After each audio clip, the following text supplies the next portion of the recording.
আমাদের মধ্যে আছেন অভিনেত্রী ঐন্দ্রিলা সেন। ঐন্দ্রিলাকে মঞ্চে আসার জন্য অনুরোধ করছি।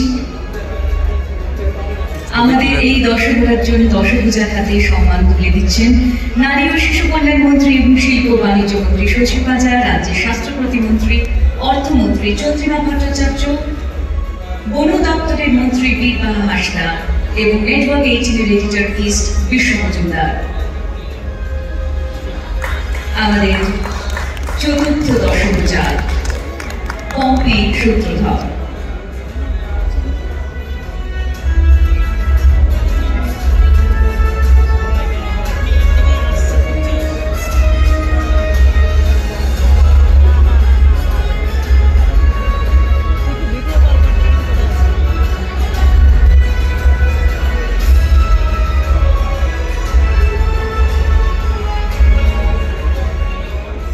মাননীয় তিন মন্ত্রী এবং বিশ্ব মজুমদারকে মঞ্চে থাকতে অনুরোধ